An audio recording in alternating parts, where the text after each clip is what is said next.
Hello friends, I'm Veena Thomas and welcome back to our channel Epaulettes Aviation Pilot Training Academy, your route to the cockpit.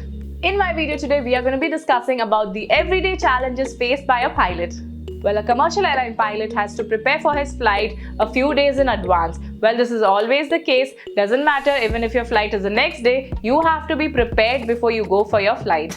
With the preparation, I mean that there are some factors that need to be kept in mind or that have to be seen before you go for your flight, and those are: it's the weather trend, industrial issues, operational restrictions, type of airfield that you will be flying into, security threats, and the crew composition. Some other things to consider are the technical defects with the aircraft and the flight routing.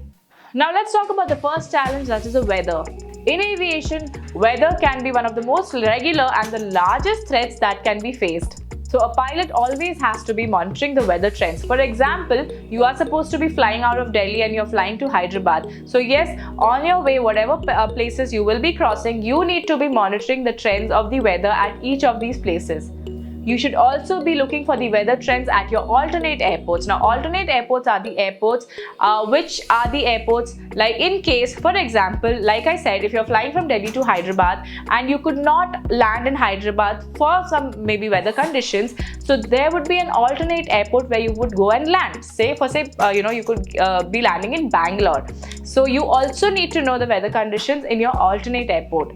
So some weather trends that you need to observe are thunderstorms, visibility, wind shears, sandstorms, turbulence, etc. Sometimes these weather conditions can even be out of limits for the aircraft performance. So a proper forecast and planning allows us to create a better and safer plan and carry the required extra fuel to make a second approach or go to the alternate in case of a bad weather.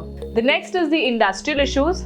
Although these events occur very rarely, they can add to several other problems that are directly or indirectly related to the flight. Such events could be related to safety and security, industrial workforce strikes, health and safety, etc. The impact of such things could mean severe flight delays, an altered flight routing, and changes in a flight plan.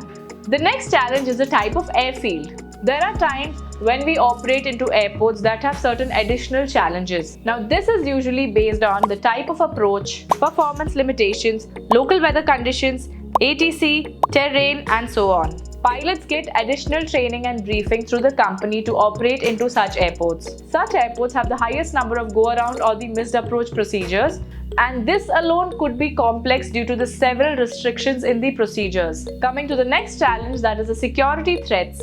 Well, it is not required to go in detail about the security threats. It's totally understood about what happens. We have seen it in the news.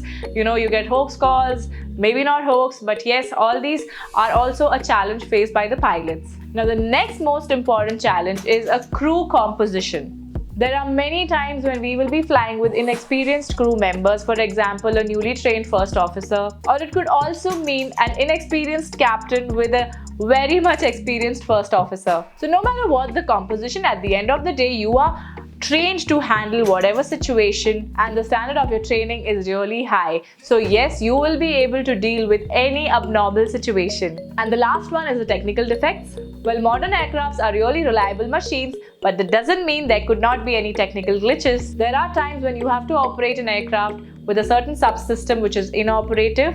Well, let me be very clear with this. There are certain components without which the aircraft manufacturer will not allow you to fly the aircraft if those components are inoperative. This is checked in accordance with the aircraft's MEL list, that is the minimum equipment list. In such a case, the aircraft will be grounded until the problem is rectified.